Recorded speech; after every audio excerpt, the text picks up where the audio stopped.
Thanks for coming out, everybody, on this glorious day, and glorious with the weather, and because that inflated ball bag has kind of stood in front of us, and finally we might be rid of that. I wanted to start briefly by thanking Paul and Chris, and even though there's a few of us, I think it deserves 25 years, deserves a little round of applause because the effort that they've put in and supporting people. So just a little round of applause. Get us going, wind ourselves up a little bit, try and make Paul blush. I'm going to talk a little bit briefly. It's going to be really informal. I'm going to try and stay away from stats and facts and figures, and just go through, not detail, but a brief overlook of what I've been involved in over the past 25 years. Janie will do the same from more of a Scottish perspective, and there's crossovers throughout the years with not only ourselves but other people in the exhibition. So 25 years.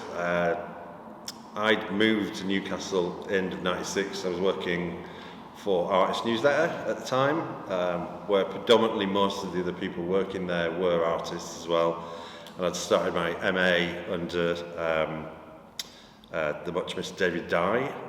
Paul and Chris, I believe, had just finished their MA, and we were in the next intake in '97. And one of the reasons I'm not going to talk about a detailed thing is that I can't really remember much of 25 years ago. I mean, there's a few significant things, so I did try and remember kind of a few things. So Tony Blair was elected in 1997. Halley Comet took its closest approach to Earth. It was the first Harry Potter book. Gianni Versace was shot dead. Titanic came out in 1997.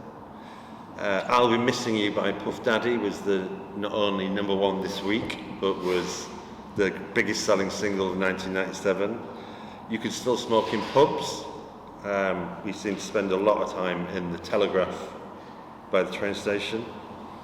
The Baltic was still a shell of the building. I think it was not another couple of years till the Anish Kapoor went up there. Newcastle lost the FA Cup to Arsenal and still are yet to win any silverware and never will. Artist Newsletter had gone full colour, which seems quite like it was. The magazine was going full colour in 1997, but that was kind of the state of play. And it was around '97 that Wi-Fi was introduced, but no one knew what Wi-Fi was. The office had one dial-up connection, and still producing a monthly magazine, which did when it was in print circulation, like the biggest circulation of any arts magazine.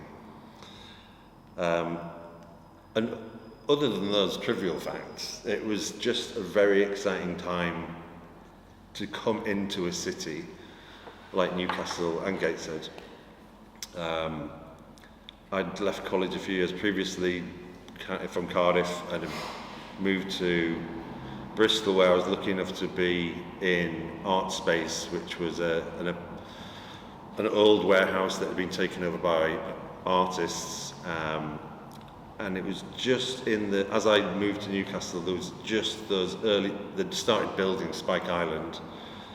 And there was a definite transition from it being predominantly artist-run building. And then it's taken, in the next 25 years, some of you all know that they're now evicting some of those original people who set up the entire organisation because it doesn't fit with their curatorial mandate. Which Arts Council have had no response to. So I'd got a job, which was great. I was meeting lots of new people on the MA, met Chris and Paul, and it just felt, I was talking to Janie earlier, it just felt like there was lots of possibility. I don't know if that was to do with like a new government or that people just felt a bit uplifted. Arts Council had just started doing the Arts for Everyone grants, which I think was like up to 5,000. This is English Arts Council. And for non-constituted groups, so like lots of small galleries could apply for small pots of money. Not always easy at that time. But the predominant thing I seem to remember was just meeting in basements, and there was, the year previous had been Year of the Artist, which had not really predominantly focused on artists, especially locally. There was lots of like shipped in projects into the north. And there was just like this groundswell kind of around what Paul was doing at Waygood, people who were on the MA. These things click when a few disparate things suddenly come into one place, and there was like lots of meetings in the bottom of the head of steam in the basement, I think, there, which obviously every night spilled out across Newcastle, and everyone was really excited, and people just like, let's just do it. Chris asked me to co-curate an exhibition called Strange for the first Vane, which was a second Vane with a huge learning curve in terms of stupid, because we had like about 38 artists in this derelict 6-storey solicitor's office in central Newcastle, and you know, there was lots of artists that are still working today in that show, but I think it was either Chris or one of our friends, like 5 minutes before opening, is in front of a fuse box going, where does this wire go? And that was the kind of spirit of none of us had any idea about running a space or putting on shows. We were just learning on the ground, but there was a generous spirit of support amongst everybody, and a bit of healthy competition as well. And those are the things that I take and still work with in terms of my approach to being an artist-led practice. I'd kind of moved to Edinburgh and met Janie, and we were in shows together. There was another show down here. Vane had turned into another version of itself and was ever evolving. And then I ended up moving back to Cardiff. Was quite involved. It wasn't I showed with and in various shows with like G39, who were quite a relatively prominent artist-led space, definitely in Wales, but from about 2003 onwards. But I was always working my own work, and then I was lucky enough to work for other organisations or organisations that we started. And I was looking at having that artist-led ethos to what we did. Myself and an artist called Richard Higler had started it was an agency, basically, online agency to sell people's work. But we were doing art fairs, but like running it as artists and looking after artists and being as generous as we could. I mean, if we were doing it now, there would be like a huge online market for it. It was like, but we were doing it back in 2003, I think. But always kind of trying to put the artists at the forefront of what we did, responding to what they wanted. And then kind of took a bit of a turn for, not the worst, but definitely, I always wanted to have that artist voice in a range of other institutions, and because it wasn't being heard, so I became I was the network manager for Visual Arts Southwest, which is an Arts Council spin-off of CVAN, Contemporary Visual Arts Network. And although we were working with like the biggest regional area, we tried to, like, the artists historically they'd very much focused on organisations and institutions, but I wanted to turn that so we were supporting artists directly. So we were giving out as much, I was pumping money to straight to artists as much as I could. Obviously, being part of CVAN, there's the wider picture, and then I was interim director of CVAN for about 18 months. And to be perfectly honest, it kind of broke me. It kind of broke my spirit, and it was like staring into kind of the serpent's pit of, you almost had too much information, and the higher you got up, the conversations, there was always another conversation going on above you in secret circles. And the higher you got up that chain, the less prominent artists were, and definitely weren't heard, which kind of was pretty soul destroying to see. And kind of it was just a strange time. It was I kind of referred to myself quite a lot that I felt like a scab, that I was betraying artists, but I kind of thought it was important to be in that conversation or trying at least be someone there putting the head above the parapet. Professionally kind of can have repercussions on you as an artist. There's always that kind of, what if I say too much, or because you kind of that fear of being professionally stigmatized as being someone difficult to work with. And then more recently, which probably there's two or three things that I'm involved in as an artist.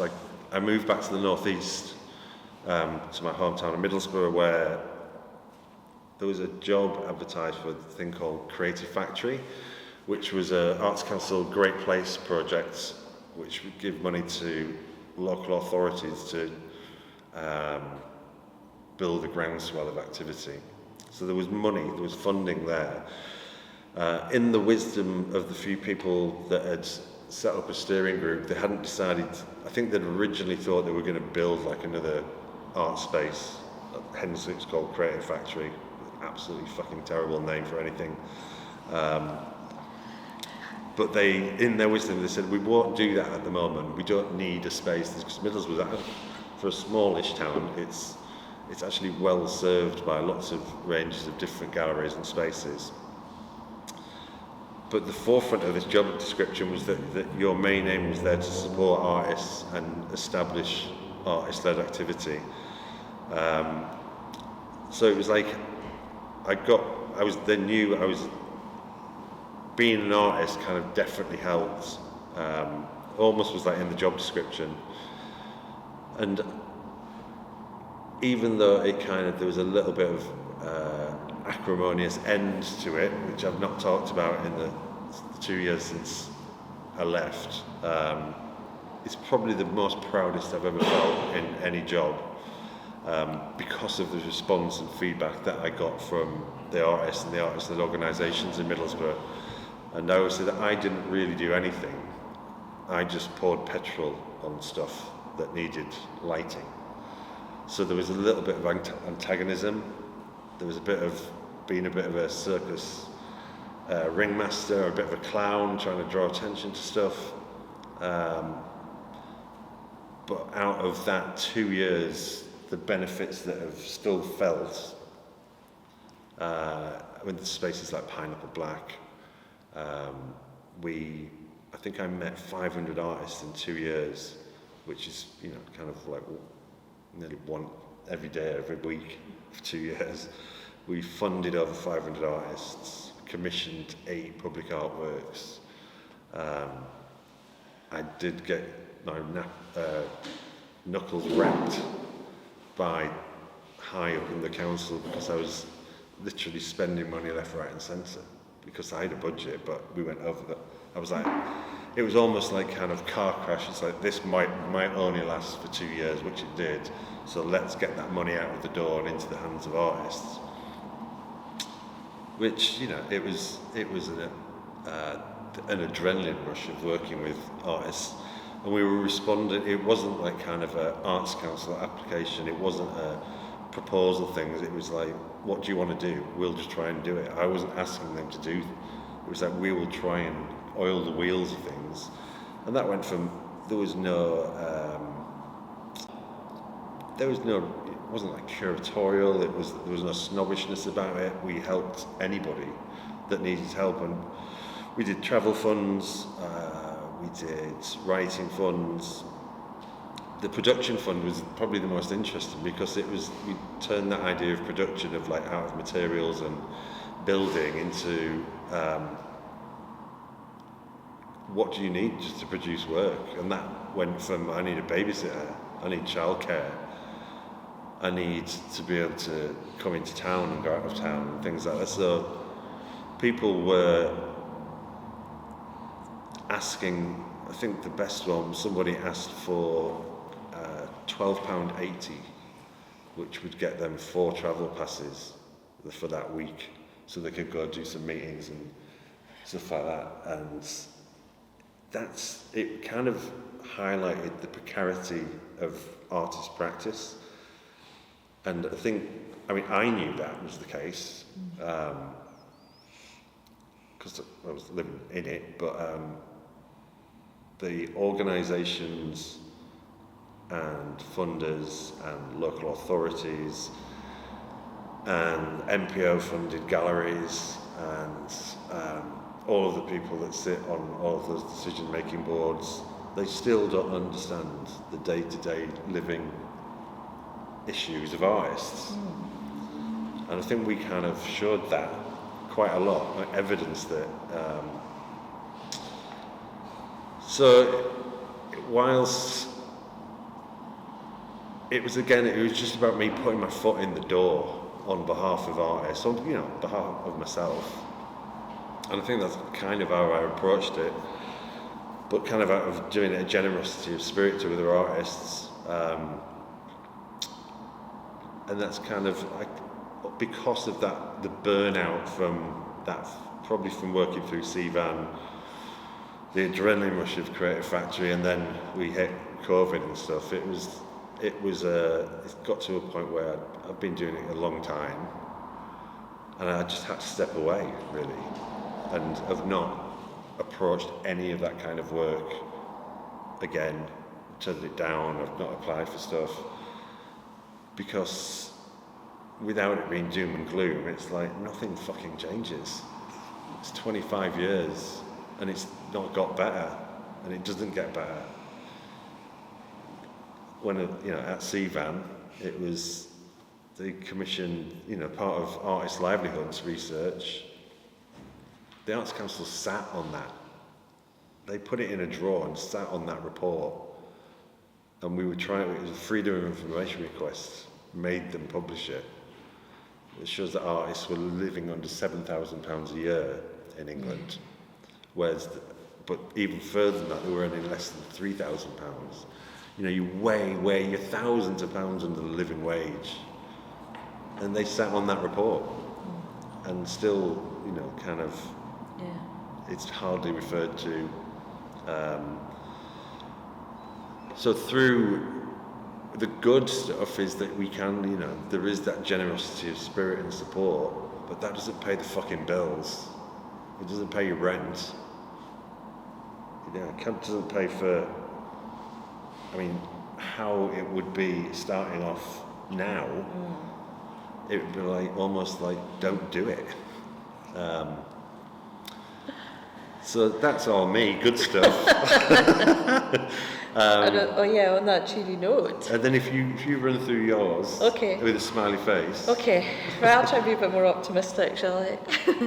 So, my name's Janie Nicoll, and I'm a visual artist based in Glasgow. And I suppose like Gordon, I've sort of had a kind of meandering kind of career since I did Basically, I trained at Edinburgh College of Art in painting, and I moved to Glasgow in 1991, which is a long time ago, but that was, Glasgow had just had the Year of Culture, which had kind of reinvigorated the cultural life of Glasgow.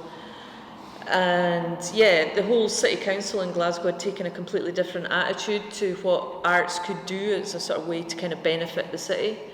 And from then on, they had like arts officers who kind of tried to initiate things and to give empty spaces to artists. And Glasgow seemed like a really good place to be compared with Edinburgh, which I kind of was a bit more old boy networky, old school, quite conservative. Anyway, So I'd lived abroad for a year and I moved to Glasgow, and then in 95 to 97 I did the MFA at Glasgow, which is quite a rigorous kind of course, and I met a lot of interesting artists then.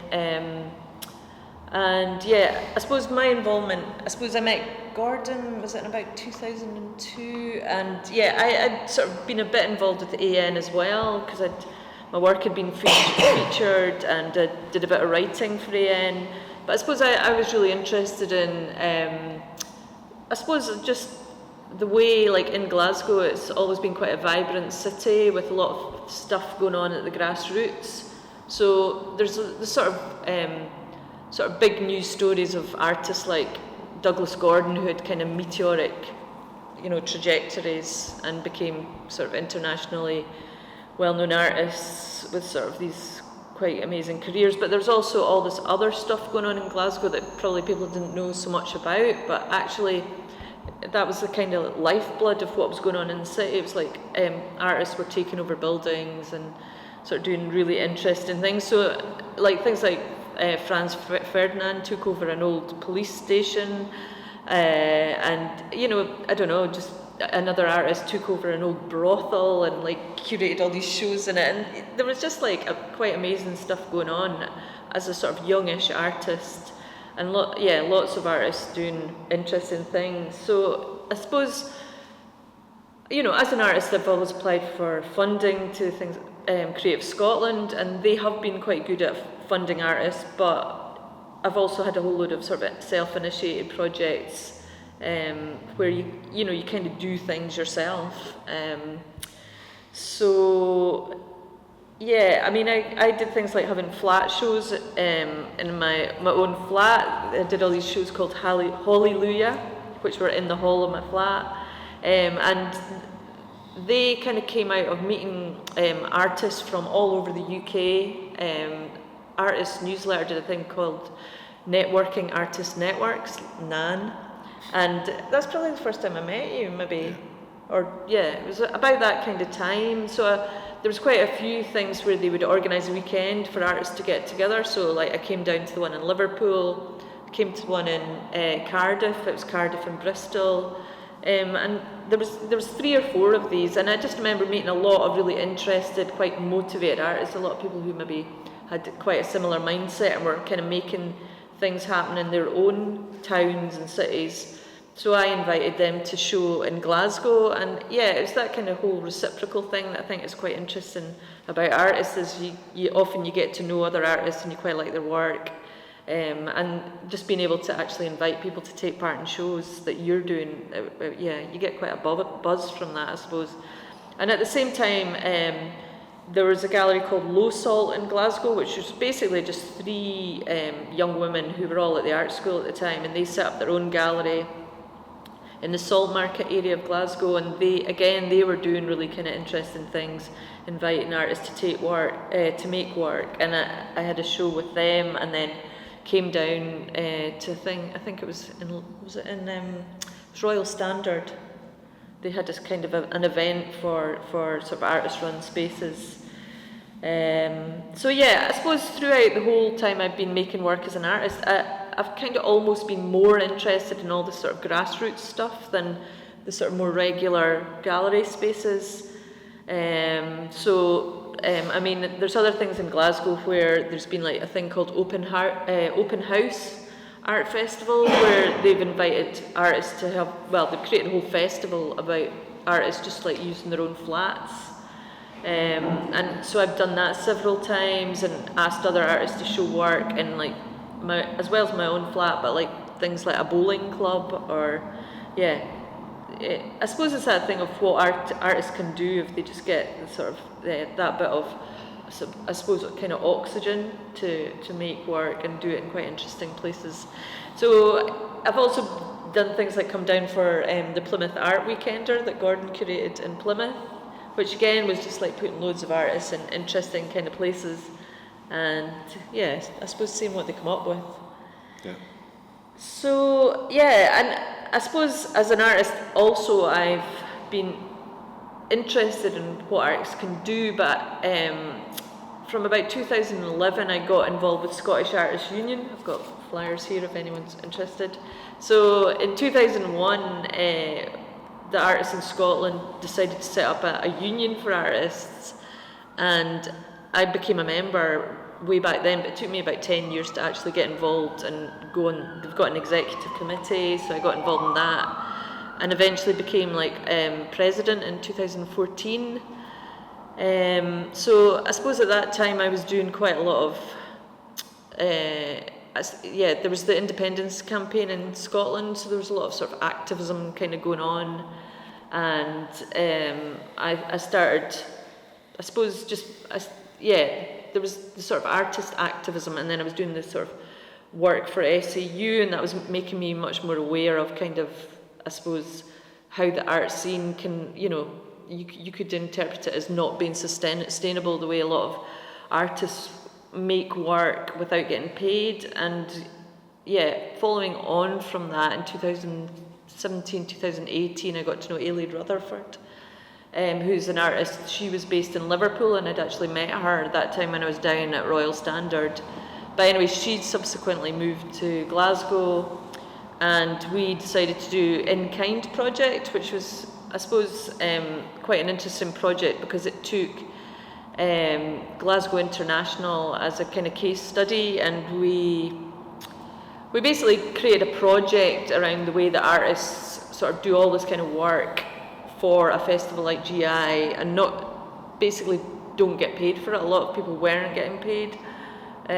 Some projects did get funded, but so much of it wasn't. So we did this project that basically, it was like a consultation with artists, and we created a trolley that we took to different locations, and had artist talks about, I suppose, the sustainability of artists and their careers, how they operate, and just looking at that from a perspective of what artists can actually do, how they kind of work within festivals, often not getting paid and working for free. Gordon, you came to one of our events. Yeah, it was incredible. It really was. For that, what was that one called? That was called At What Cost, I think. Yeah. So, and then the other one was, we had another one out at Easter House at Platform, and it was called Who Can Afford to Be an Artist, I think. Anyway, we did all that kind of stuff, and we kind of created this kind of manifesto for artists and did a soapbox event, and I suppose that's all on the back of being involved in Scottish Artists Union, where we're kind of campaigning for better working conditions for artists, and it's kind of an ongoing process. So I suppose I don't feel quite as negative as Gordon does, possibly because I'm involved in trying to make things better for artists, and I do think it's a different kind of landscape we're working in, but I do think there's certain things that are getting better. What like? Well, but because we have got things like unions, that are kind of campaigning for, rates of pay and contracts and all these kind of things to get artists to actually kind of professionalise and to make sustainable careers. So, and I do think, we're, I suppose, speaking to younger artists because we'd like them to be able to have sustainable careers, and it is a sort of difficult terrain that we operate in, and you do have to be really kind of sort of, I'm not saying committed, but it's almost like a lot of artists have sort of portfolio careers and need to be quite adaptable, because I think at the art schools a lot of people maybe get sold this kind of idea that they're going to have this amazing trajectory, and without too much trouble they're going to be international artists and everything's just going to be marvellous, whereas in actual fact probably what is more realistic is the fact that the majority of artists aren't going to have those kind of amazing career trajectories. So yeah, a lot. I think I think even you come to a show like this and you see a lot of artists making really interesting work, and a lot of them have other jobs or secondary careers or portfolio careers or whatever. But they're making work because they actually are very. Yes, it's not really about the money, is it? It's more about just surviving and being able to have that kind of voice and be creative and get stuff out there. So I kind of feel like that's been a sort of major driver for me, and I still feel that way, that I'm still really interested in the grassroots and what people are doing, and in a way that's more interesting than what is going on in the sort of more established gallery spaces, or the more sort of mainstream galleries and museums and organisations and all that kind of stuff. There's more sort of dynamism at the grassroots, which is probably more important. Yeah, I think that's kind of always been the case, but it's very clearly that now, where that top end's become so anodyne and everything's just slightly blanded out. I mean, there's good work, obviously. So. But one of the main things that I picked up from the in-kind event at CCA, where you were talking about someone said, what could you do? And positing the idea of like an artist strike. Yeah. And I think I don't know if it was an audience member or a panel member, potentially it was one of the White Pew people did it, that said that, it was a busy, packed audience, and said that it's fine saying you will go on strike, but there will be people, like, for not getting paid, but there would be people sat in this audience who will take your place and do it for free, because there's no solidarity. Yeah. Which I always thought that one of the things that SAU do really well, and In-Kind did well, is there is a solidarity. Yeah. But like, not everybody is the same kind of artist, and this idea of that one way of doing things, and that art school way of doing things is it sets you people up for a fall before they've even started. So we try to promote that portfolio aspect, or a different way of working, or just work in Tesco's, or just, you've got to find ways of supporting your practice, because that's ultimately what you want to do. Definitely with Creative Factory, I think one of our things was that there's got to be other ways of doing things. This one way is, you just repeatedly banging your head, is not working, and that idea of possibility of doing things differently, or there's got to be another way, is kind of why you keep doing it. But just when someone said, "Oh, there'd be other people in the audience that would take your place," it was just like lots of shuffling in seats and people feeling uncomfortable. My negativity is kind of partly the bad side of it, but there is that solidarity and generosity of spirit. The Plymouth Art Weekender, what Janie mentioned, was so lots of artist-led stuff is sometimes set up in opposition to something. I think the Weekender had come out of the British Art Show, had been to Plymouth the previous year, and like, nobody was involved, or the spaces felt overlooked, and so they thought they'd set up this alternative festival where everybody was invited, and they did invite in the other galleries, but predominantly the main focus of the festival was like people showing in their flat, or showing in the street, or in their back gardens, and it really felt like audience engagement on a completely different level.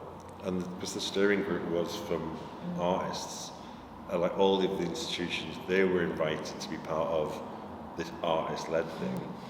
So they kind of worked alongside for a couple of years, and it was on quite minimal budget the first year, but then grew exponentially, where there was, I think, 800 artists showed in the second one, like in over 40 events. And like, I think the British Art Show had been to Plymouth a couple of times, like over the past 10 years, and then there's no lasting legacy to that thing. So, but the Weekender made such an immediate impact and now is part of the regular festival calendar down there. So it's a success story then? Yeah, I mean, that's definitely one of that comes out of, again, I didn't go down there like swinging, saying this is what you're going to do. It was like, it was just sometimes, like a lot of my work has been working in public art, because I've got some weird obsession with like getting into like the corridors of power. I like putting my foot in that door and asking, like, Creative Factory, one of the shy bears get now. It was like, because I've just got a big mouth, I would always be the one asking for stuff. And he did that, so you could see that working in Plymouth. Yeah. Like some people, that's not their skill set. Artists are not, they're lots of different things, but they're not, you can't be all of the things all of the time. It's really similar to Creative Factory. It was just about putting everything in the right place and pouring petrol on it. Yeah. And then, I mean, now that it runs independently they get different people to come in and manage it, so that kind of, you know, collective spirit of changing the steering group and things like that. I think that one of the things that Vane has done is that being adept to change, like going from a festival to doing the shows across town, changing the format, and then, you know, becoming a gallery, and then going, you know, why are Paul and Chris in Vietnam? It was like, what are they doing in Vietnam? It was like doing an art fair in Vietnam. It's like, I love that kind of. It's like, 'cause, you know, art fairs were all over the place, but everyone was like following the same path. It's just that kind of trying to be different. Yeah. You can see that in, like, I'm a member of Contemporary British Painting, which is run by the artists. Yeah. And just that willingness, they all, you know, to put their foot in the door and do something in a different way. So, you know, now it's one of the more predominant painting prizes in the country, and but I guess the biggest one most recently, which is probably the biggest impact, would be because it took a completely different model, was that artist support pledge. All right, yeah. Which, if you don't know, it was Matthew Burrows set that up at the start of the pandemic. Offering up affordable works for £200, and if you sold £1,000 worth of work, which at the beginning no one thought that was. Yeah. So I might be able to pay the rent at the end of the month. That's how I started. It was like, I need that money to pay the rent, and then just snowballed into a total global phenomenon, which is, you know, the figures are in the hundreds of millions of pounds. I didn't know that. Worth of income globally, whereas artists, as a collective, movement, became, you know, they were in charge of their own income. They were in charge of how they produce work, and they had direct contact with people buying their work, and it scared a lot of the galleries. And, I mean, things go back to the way they were, but there's, and Matthew's managing to change the pledge in ways that adapt to, you know, changing. I mean, it's probably, obviously COVID was a huge impact, and that's why it was set up, but almost now it's even more relevant with, like, cost of living and just because it's even more difficult to practice. I'm lucky enough that I was part of it, in that I don't have to work for other people now. I can pick and choose alongside doing my own work. So that level of independence is, it's like real freedom from having to deal with networks or sector that you don't want to. Cool. That's a common thing that when I've gone to work in other cities, is looking back at what they've done previously and then seeing that they've not learned from previous events, and you find that like everywhere and generally, like the art sector as a whole, there's like a cultural amnesia for these things. It's that they forget that was a really bad way of treating people, and then you see it repeated again, and I can see. Well, new people come and go, but that doesn't mean that these things should be recorded, and because things sometimes are just brushed under the table as well. Like, because it's the wrong people yeah, holding the funds. yeah. I mean, that's all part of it.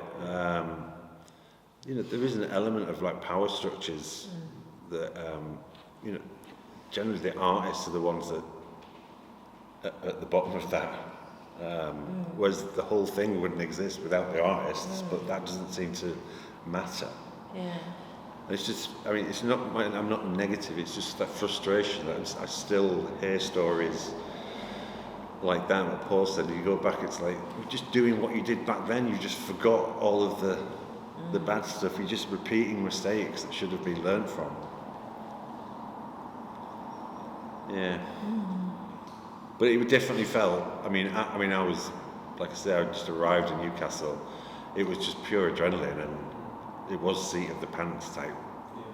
Like we didn't quite know what we were doing, but that, but you can, out of that came, obviously Vane has gone on to do different things. There was other artists splintered off. It definitely had an effect on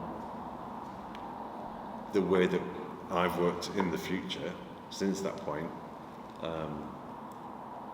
And most artist-led practices or organisations that you come across, that you feel that spirit of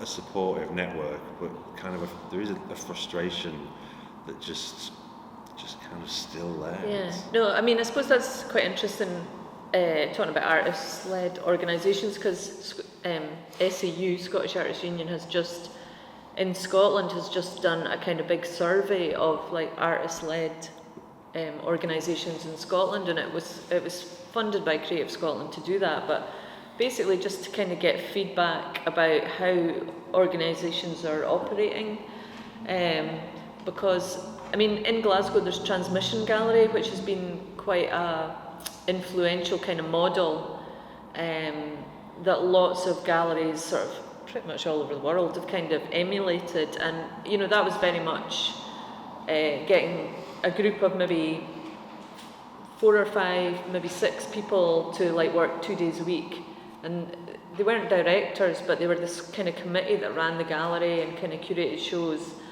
But when it started, everybody was just doing it for free. But I mean, back in those days, we were, if you were an artist or wanted to be an artist, you could claim like the dole, like you could go on an unemployment benefit, or there was things like, what was it called? Something allowance. Enterprise allowance, yeah. There was all these kind of things. There were, it was kind of like the benefit system could kind of support you as an artist, and a lot of maybe artists didn't like to admit to it, or it wasn't very glamorous. You had to sign on, stuff like that. But in a way, it helped a lot of people have a bit of freedom to kind of do stuff.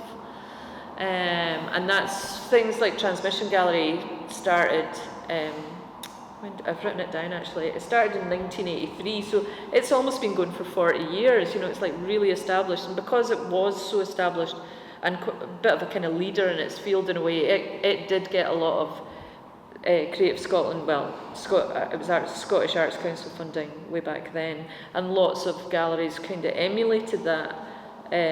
But yeah, I think artist-run spaces generally tend to, they react to the situation they're in and to the geography, or the sort of situation. And yeah, the survey that we've just done, I mean, it shows that there's a lot of artist-led organisations that are kind of surviving despite the pandemic. But yeah, usually it's just small groups of people getting together and being very kind of motivated, and quite often they do have a sort of turnover of people who are able to kind of give that kind of level of commitment over a couple of years or that sort of period of time. So they do have quite a high turnover, and they also rely quite a lot on volunteers, and in general not a lot of funding, sadly. But yeah, I mean, I suppose it's the way the arts operates, and it's not necessarily a good thing, obviously. And yeah, I mean, at the moment, Transmission Gallery has been going through quite a big sort of change in the way it operates, and is even looking at the way it's got a programme at the moment called Constitution, and they're actually looking at changing their constitution to stop being a charity and to to operate in a different way. And like other galleries operate where they have like directors, or they have paid people who work in the gallery, or you know, they're trying to sort of professionalise, I suppose. And yeah, you can understand it is quite hard, especially if I think the fact that a lot of funding is only for 2 or 3 years at a time, and then like in Scotland, certain organisations get regular funding and other organisations just get project funding, so it's probably different in England. But yeah, because there's no sort of longevity to it, it makes it quite difficult for people to plan, and yeah. So yeah, it's a difficult kind of terrain, I would say. But yeah, I mean, I think, yeah, I just wanted to mention that there is all that kind of stuff going on to do with artist-led spaces in Scotland, and there's going to be a report published quite soon by Chris Biddlecombe. Yeah. Kerry Harker from Leeds did a similar, which I think is published now, of artists, English artist-led spaces. I think, I mean, for another kind of positive for me, and just as being like from making art-wise, is that I still try and show in a range of different places. It's like this, you know, we all start out there, and there's like, it's not somewhere that you graduate from and never go back. It's like I'm you know, happy to show in you know, kind of, you know, museums and things like that. It's always great and lovely, but I always get more excited by showing in a new space or an artist-run space that's maybe doing like their first program, and you know, they don't have that, maybe there's not that much experience, or I don't know, it just still gives me that excitement. And also, you know, it's not a bad way, because it's a new audience, and you still got to keep pushing that snowball, making it bigger. It's just a way of working, like not being too thinking, I'm not going to go back to doing that. You know, I almost enjoy that more, working with those guys, because you can kind of forget, you know, where you came from and stuff. Well, I mean, it was kind of part of the thrill to be invited back to be. There's people in the show that, you know, we've crossed paths so many times. But I don't really, I guess, I mean, I kind of messaged around a few people, saying like, what's the worst thing? And you didn't even have to second guess the answer, you just said money. Yeah. And you just, it never changes, that never changes. And it's, I mean, Ireland are trialling like a basic... universal basic income. Universal basic income, which would be interesting. I mean, I don't know if you would be on a fixed amount of time, or if as a group people could do it, or, you know... That would be a major positive, even for a fixed amount of time. I think just give people a little bit of breathing space and time just to establish a space or a way of working, because it's always hand to mouth.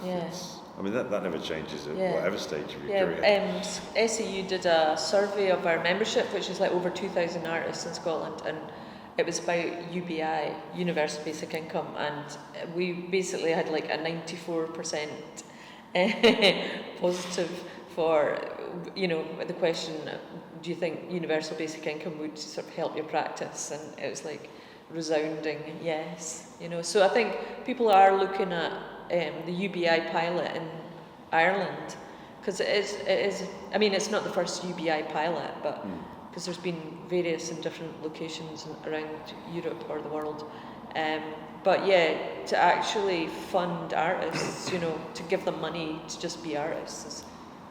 I mean, there's the opposition to it is though, well, what's that going to bring? But those people who are asking that are the ones saying, hey, we've got a £90 billion culture industry. It's like, well, where do they think that?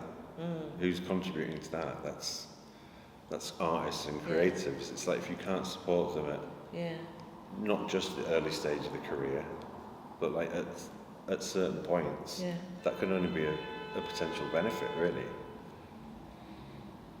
Yeah. Again. Well, absolutely, but I mean, again, nothing's forever. I mean, we're in the cycle. I mean, we are beholden to the funding cycle. Yeah. The worst case scenario is we won't exist in the year. Yeah. Because it'll be impossible if we don't get continuous support. Interesting. Best case scenario is we'll grow. But and we've always got what you said, we have always adapted to the circumstances. Very much. There's a question about whether, no matter what Janie says about artist-led projects, I mean, just, is it socio-economic data on who's willing to do artist-led projects in Scotland? I mean, it's certainly true of Vane that most of us, not all of us, most of us actually were on the dole when we set it up. Yeah. And it was easier then to be on it. You might call me a scoundrel or former scoundrel. It was actually very important to my development as an artist and to organise a project. I could do that just about to make a living. Yeah. Not a live. That's so I could do this these days. When I say about it, what's associated with profile where people run artists run spaces, and a lot of artists run spaces now. People who can afford the time, who afford not to get paid properly. Because this wasn't a job we created our own jobs. Yeah. We unfortunately didn't create a great salary for them. We got paid. But a lot of artists run places run by really posh kids, which is who don't have to bother about working. It's absolutely true. We can see it all the time, wherever you go. And I have to say, someone passed through here, learn some skills, whatever possible. The conference in Leeds about artist run practices that I spoke at, that Kerry Harker had organised, there was definitely a tension in the room between those that have and those that haven't, in terms of like who they could do it because they could afford to do it.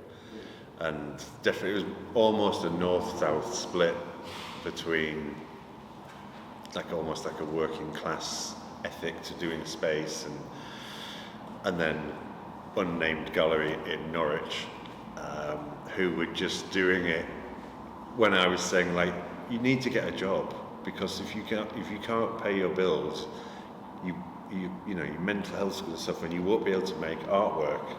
And so then you need to get a job, whatever job. And they were adamant. I mean, they were horrified that I was suggesting that they would have to have another job.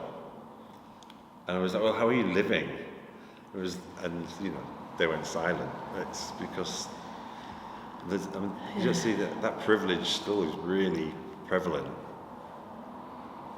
So yeah, but the other thing is that, like you said, the grassroots stuff is still more interesting and is responsible for 30, 40 years of stuff that eventually ends up in museums at that other end, but it's produced a lot of artists who wouldn't have had a place to go post-college, because that post-college, that first 5 years is just like a black hole for a lot of they don't teach you anything about that college, and to have even just to fall into that G39 in Wales, almost like focused on that first 5 year career, just so people could keep going,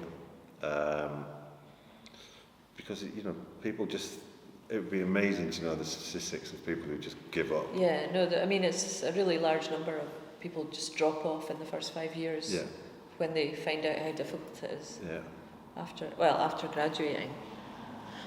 So I mean, that I keep saying, but that support structure and that generosity of spirit is like still the most overriding positive, and that that won't go away, I don't think. And we're still here, just still doing stuff. Hanging on. And just keep going, just like Boris Johnson. Is there any more questions? Go for it. Go for it. Has anyone else got another question? Okay. What do you think the effect of student loan system has been on the art scene? In other words, people who want to go to art college at one time used to get money from the council. Oh, that's a really good question, actually. What is that? Well, I went to college in 90 and I got a local authority grant. Had my bus pass, got a significant grant to go to Cardiff, went because I got an exchange placement. I studied in America on my second year, still with a local authority grant. It was allowed because I was under Cardiff's jurisdiction. But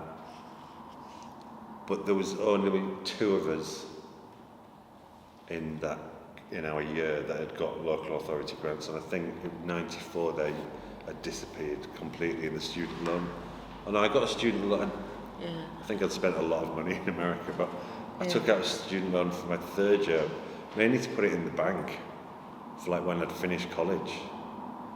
But now, I mean, I wouldn't have been able to go to college. And I think that applies. It's all over the country. I mean, it's different in Scotland because in Scotland people don't have to pay fees for university. And I mean, when I was a student, which is way back, I got a grant, like student grants, and that was Margaret Thatcher brought in. Basically, I remember campaigning and going on demonstrations and doing sit-ins and work-ins and all sorts of things against the threat that she had to like student grants. And then, what we kind of predicted was going to happen did happen, which was that it became student loans. So in Scotland currently, students get, it's called SAS, which is like 6 years worth of student loan, which obviously they have to pay back, but only if their income is a certain level, but their fees are paid. So in a way it makes it easier to go to university, I think, in Scotland than it is in England. But it's still a big burden financially, if even the student loans, So, I mean, compared with what we had when we were young and able to go to, university or art college or art school or whatever, sort of actually supported, state supported, it's a completely different ballgame. It makes no sense economically, I think. I think it's a philosophical policy on behalf of governments to do this. I got full student grants, I didn't pay fees, and I got a maintenance grant as well. I've repaid that many times over in tax. But I wouldn't have been able to do that. I would have been able to go to college, and it's been repaid in tax many times over. So the economic sense is really sound for that free education. It would be the philosophical standpoint to stop social mobility. It would be the single biggest change that they could bring in that would fundamentally change. That UBI would be sorted. I mean, it just would be. I just can't imagine it. I remember my eldest daughter is of that age, university age. Just can't afford it. Just keep putting it off and putting it off. It makes a difference between the young people thinking, oh, I'll just go to university, because it's like, for us it was like hello freedom. We got a grant, we could sign on in the summer. You never had to rely on your parents, pretty much, ever again. Well, pretty much. But yeah, it's a different ballgame now, and yeah, it's such a changed kind of landscape, and yeah, it's all politics, isn't it? Because it's a deliberate kind of thing. I mean, that doubled with the cutting of arts and humanities courses. It's cultural suicide. It's unbelievable.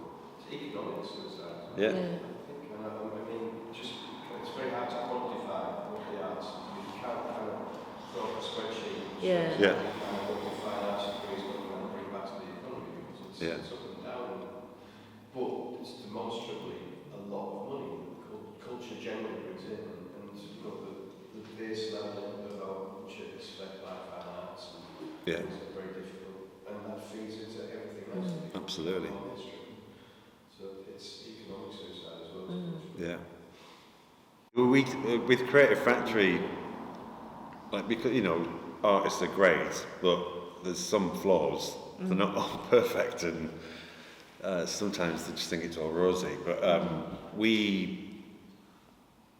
we tried to put there was 35 artists got a grant. We put them into the business school at Teesside University, and they were given a mentor to work with business leaders, just to provide like a different way of thinking about things, thinking about that sustainable career, and also that they might veer off in different paths and have other ways of earning income. They're not going.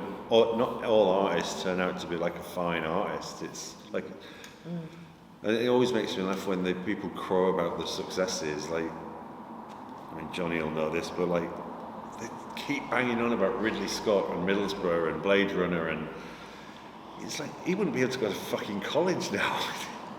You know what I mean? He's like, they celebrate him, but they don't know how he got there. It's that cultural amnesia they forget, and he was afforded to go to college, but how many people are we just stopping going or even starting that journey?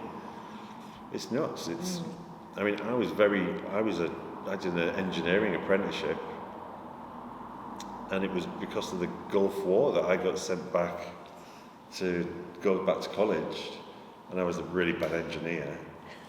And they said, well, what do you want to do? And I was like, bands. I said, oh, go to Hartlepool to do theatre. And they said, oh no, we don't want you. You go to Middlesbrough, do foundation. I don't think I'd ever been in an art gallery till I was 19. And it was that, it was like, oh, you could do this, you could do this. And that all happened because of that opportunity and that local authority grant. I just wouldn't have had that opportunity at all. So, 25, well, that's more than 25, but... Different days. Cool, should we wrap it up there? Yeah? Is that okay? You're going back to Glasgow? Yeah, going back up. Going back to Middlesbrough? Saltburn? Actually, it takes you you'll get home earlier than I will. Really? Yeah. It's the trains. Crazy. Well, thank you for coming. I know it's been really warm and stifling, but... yeah, thanks for coming into the gallery on this lovely evening. I didn't swear much. No, you're very good.